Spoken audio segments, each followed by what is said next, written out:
What is up, everyone? This is Sam with Sam Shady Sports once again. I wanted to come and bring you an immediate playoff reaction because, hot damn, were those some good games once again. I don't remember another playoff stretch that has been this entertaining in years. Years. I've been following the NFL for almost 20 years now, and I don't remember one that came down to the wire in nearly every game like it has in this year. We saw a lot of quarterbacks that are basically the future of the NFL showing us how it's done this year with Joe Burrow, Pat Mahomes, Josh Allen, basically the set to be the future elite quarterbacks in the league. Um, basically, Uh, you couldn't have asked for a better playoff run, and I can only hope the Super Bowl lives up to all the hype that the playoffs built for it, whether the NFL intended that or not.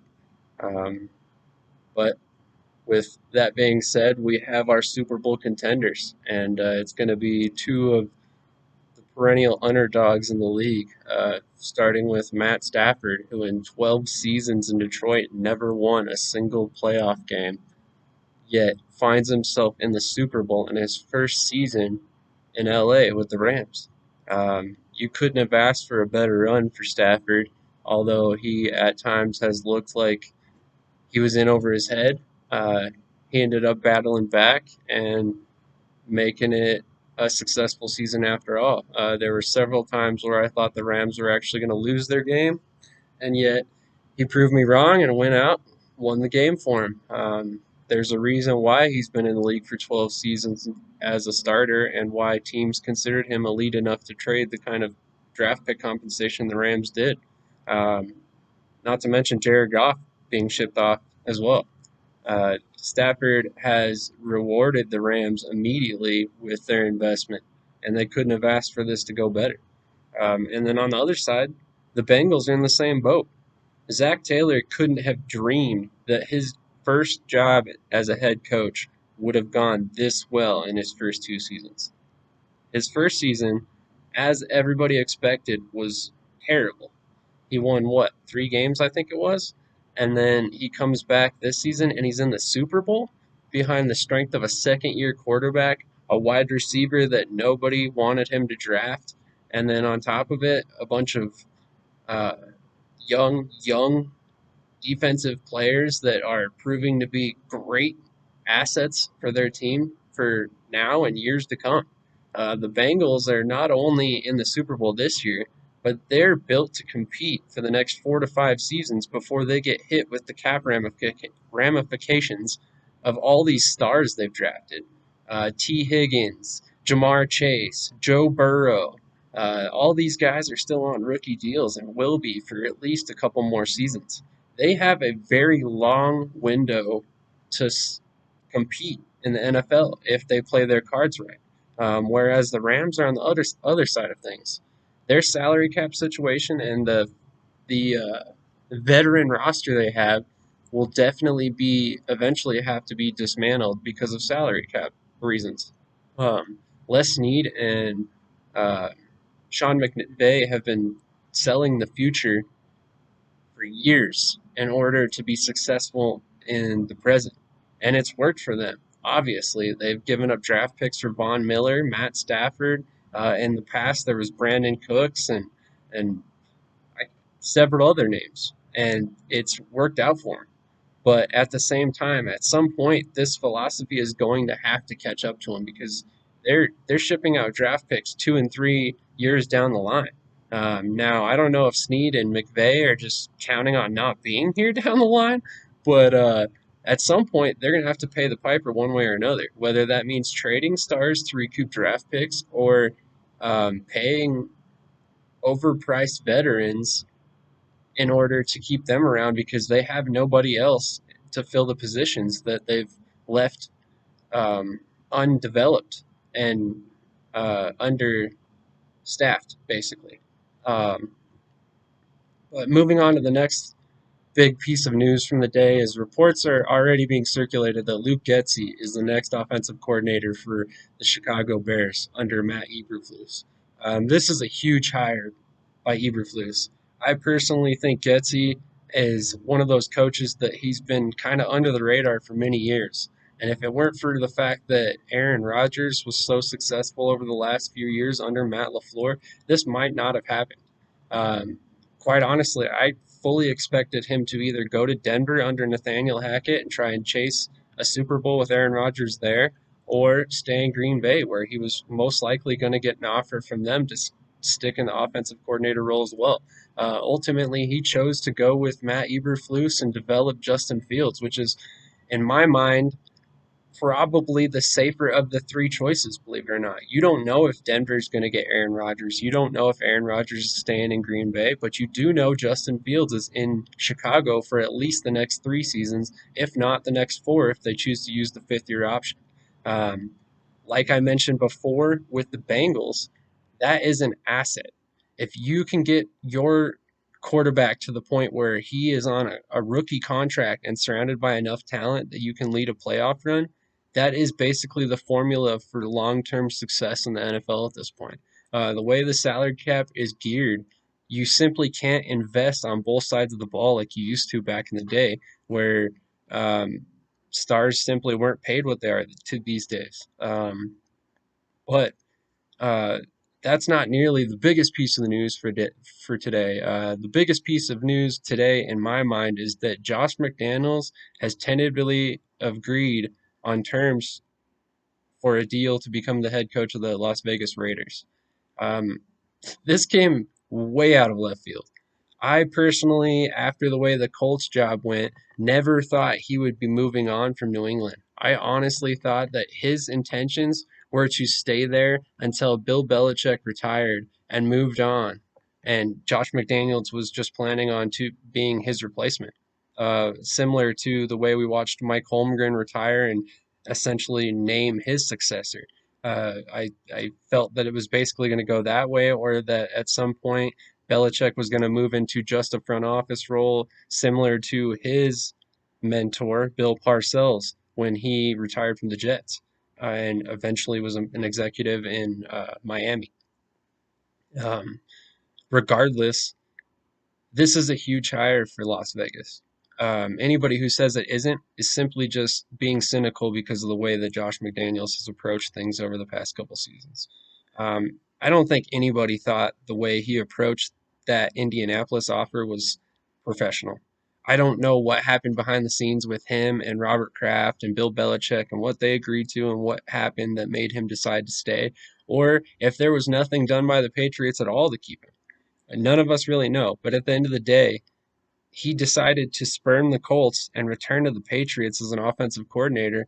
And for what? For what, 4 seasons later to just take a Raiders job? Uh, Unless I'm mistaken, the Colts job might actually have been a better role than the Raiders are currently. The Raiders just went through one of the most disastrous seasons that you could have ever asked for an organization. And maybe that's why he took the job, because the expectations are in the basement in Oakland right now, despite the fact that they just were on a playoff run. Um, but with that being said, I think that he's still built. He's still building a basis for success in Las Vegas. He was able to also bring with him Dave Ziegler, the director of player personnel for New England. Basically, Bill Belichick is losing his two top confidants in his his building, more or less. His offensive coordinator, being a defensive mind, was basically his right hand man on the team. Josh McDaniels has essentially been running the offense free and clear of any meddling from his head coach for years now, because Bill Belichick knows that's not his side of the ball.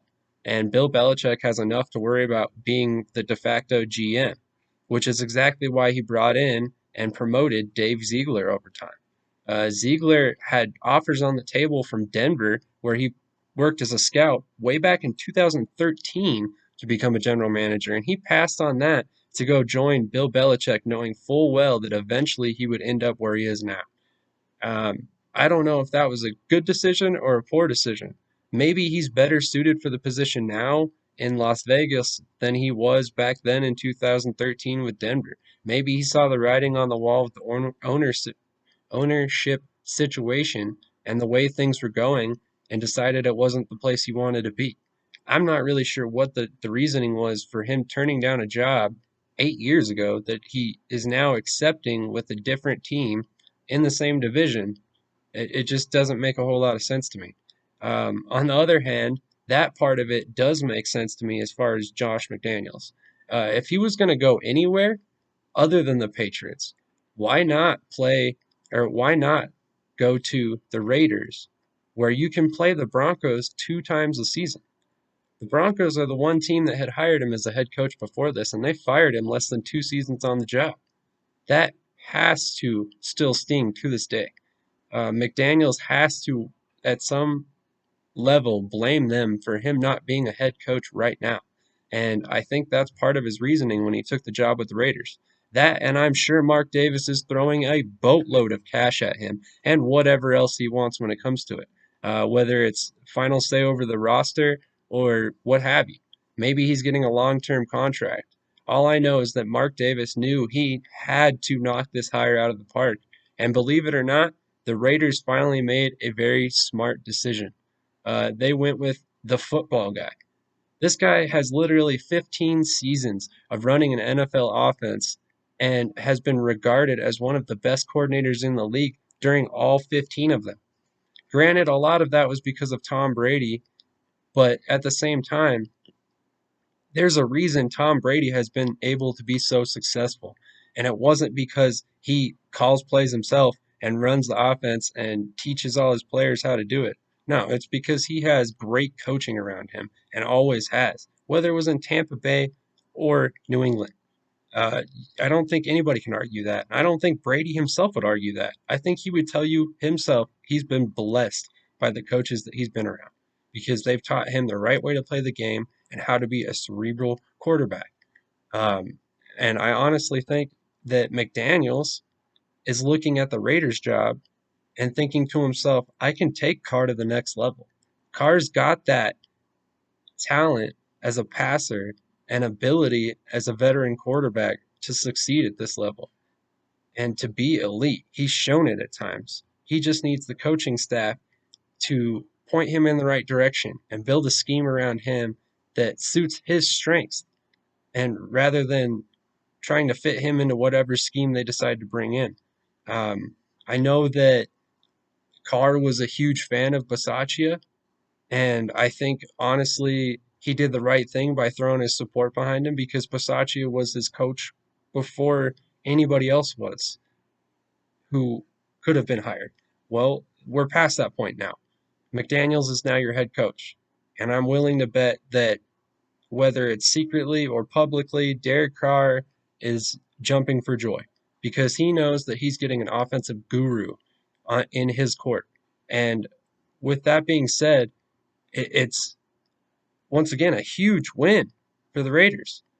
They have the one coach in the league that might be able to take their quarterback from being a top 15 quarterback where he's at right now to a top 10 or top 5 quarterback in one season, one off season, just a matter of coaching. And the way the quarterback depth chart sits for them right now, they still have the reasoning to draft a developmental quarterback this season without spending a first round pick and hedge their bets behind Carr should he not work out. He's only in the last year of his deal, so there's the potential that McDaniels cuts bait after this season if he doesn't like what he sees.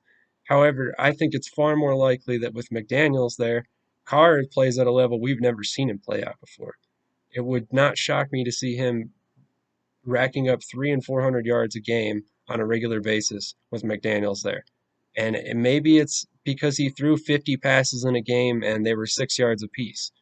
But regardless, he is going to see an uptick in his statistics. And I don't think anybody else thinks otherwise. I think that's the whole reason you bring in McDaniels in the first place.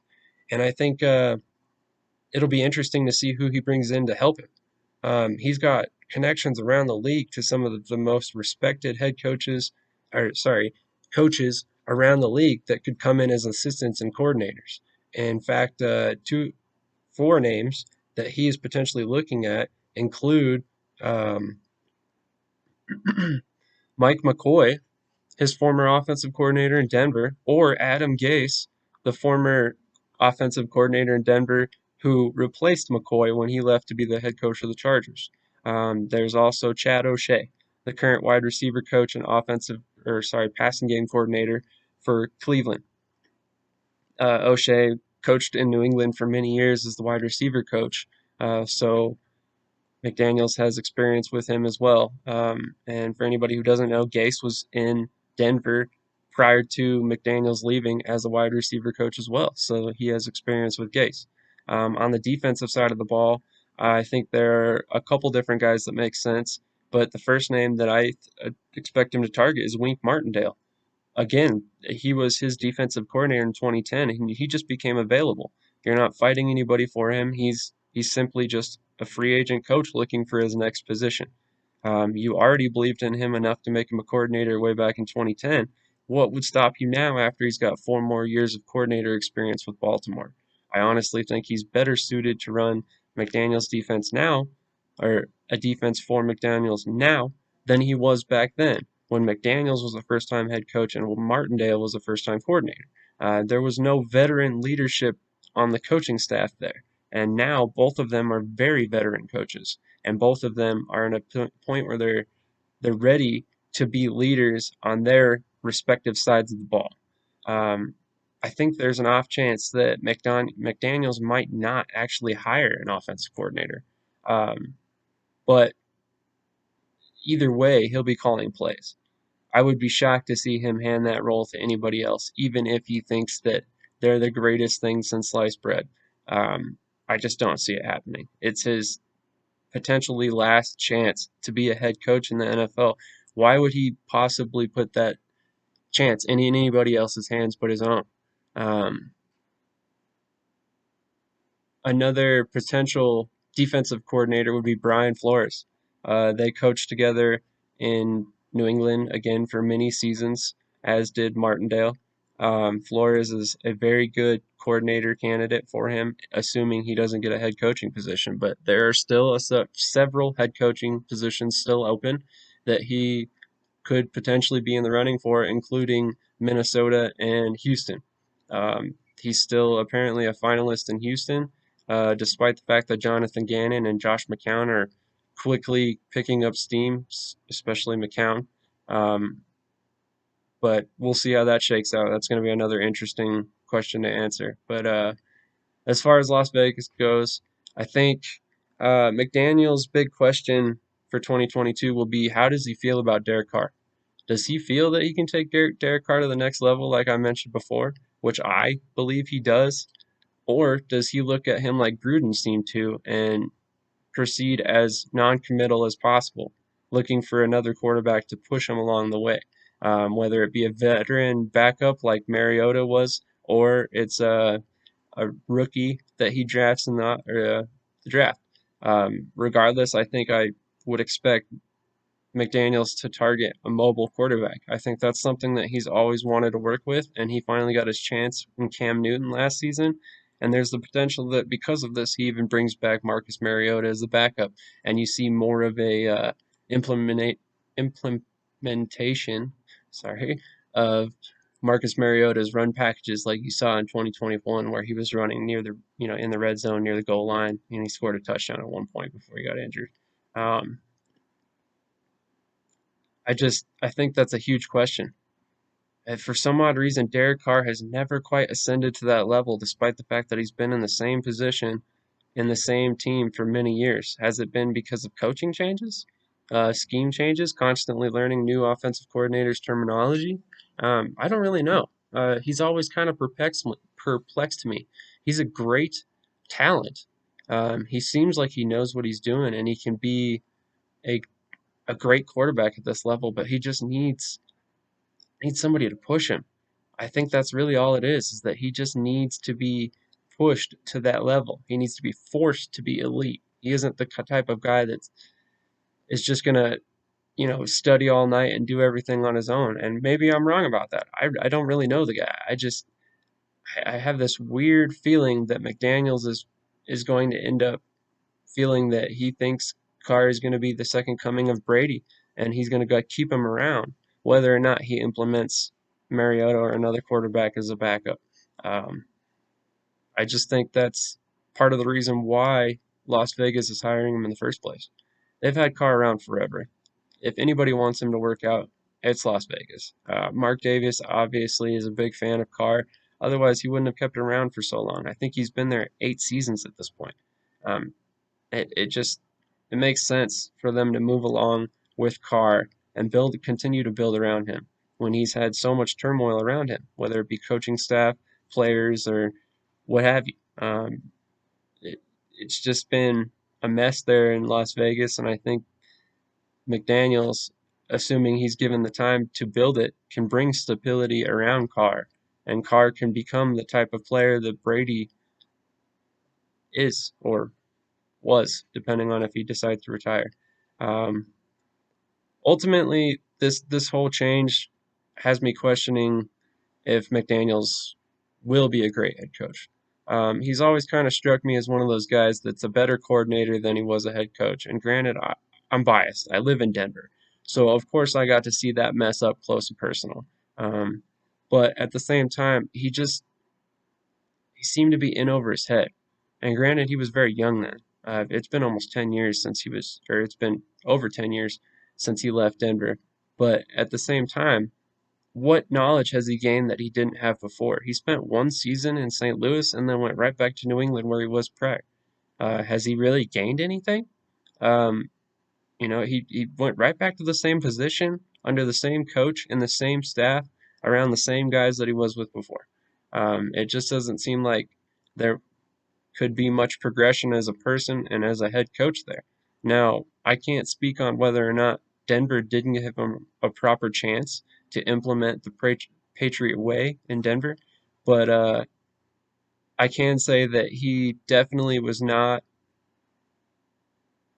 the genius mind that turned us around like Bolin thought he was when he hired him and gave him whatever he wanted, basically. Um, but yet, here we are. It'll be interesting to see what happens. It'll be interesting to see that matchup firsthand 2 times a season every year. Um, I honestly think that Hackett versus McDaniels is going to be one of the great battles going forward in the NFL, especially in the AFC West with them being with the Broncos and Raiders respectively. You can't ask for a better rivalry than that. The two up and coming offensive minds in the league that are now head coaches, and they're now going to be facing each other twice a year. Um, Now, obviously, if you've watched my videos, you know that I have kind of a bias towards coaching. I've always kind of followed coaches and coaching changes, and that's why I tend to focus on those videos so far. That's not to say that's how this channel is always going to be. It's just kind of been this time of year, and I got started now, so why not follow the trends? Um, but anyway, that's all I've got on the McDaniels situation. I did promise you guys a special announcement, and that announcement is coming right now. I have been reaching out to some contacts since I got into the sports analysis thing, and I got in touch with somebody from XFL News Hub, and they are launching a new portion of their website called CFL News Hub, and they were looking for writers. So I have now joined their staff as a content creator for the Montreal Alouettes and Ottawa Redblacks. So look forward to articles coming on their website. Again, that's cflnewshub.com. I will be obviously sharing them on my own website, tweeting them out, and potentially even making a corresponding video on YouTube. I haven't quite decided on that course of action quite yet. Um, but I'm super excited to be teaming up with them. It's amazing to see that in just a week's time of me deciding to jump into this world, I've already gotten to contribute to two very prominent websites and with a bunch of people that I have tremendous respect for.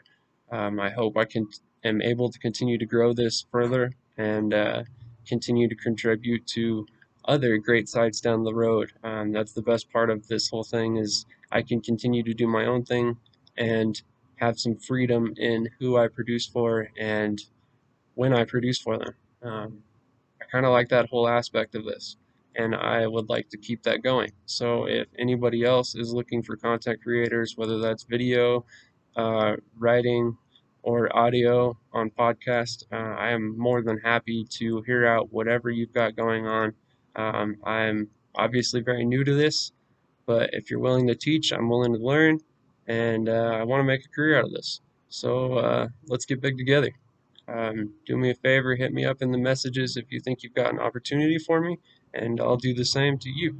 You may have even had spoken with me prior to this about something in the future on my channel or yours. I'm very open to working with whoever, whenever, however. I've got an open mind, and I think that's how I'm going to have to do this to be successful in a very oversaturated market. Obviously, as you can see the Eagles gear behind me, I am an Eagles fan, and you can't ask for a more saturated market on YouTube than the Eagles uh, sports analysts. There are simply so many of them that are already well established that rather than compete with them, I'd rather just pop in and join them here and there, contribute to what they got going on, and then I can do my own thing that is not necessarily focused on the Eagles on the side, and then have this CFL thing going on as well.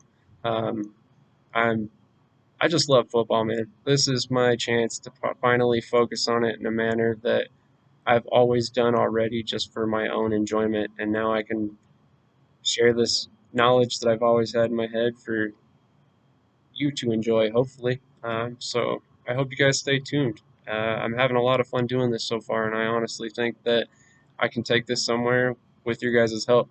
So if you like what you've seen so far, please do me a favor and share this with your friends. If they're football nerds, let's talk some football, man. I'll open up the lines. We can do some live videos. I'll have call-in shows, whatever. I'm open to suggestions. That's the biggest thing here is I'm just starting out. I'm trying to find my niche. So I'm not going to say no to just about anything. I'm not looking to make a trash stream by any stretch. But when it comes to actual good football discussion with intelligence behind it, I'm always game. I know there's a lot of good content creators out there, and there's no sense in of us all competing when we could simply all help each other. Um, with that being said, that's all I've got for you guys today. Once again, would like to tell you how much I appreciate you guys tuning in and watching these videos.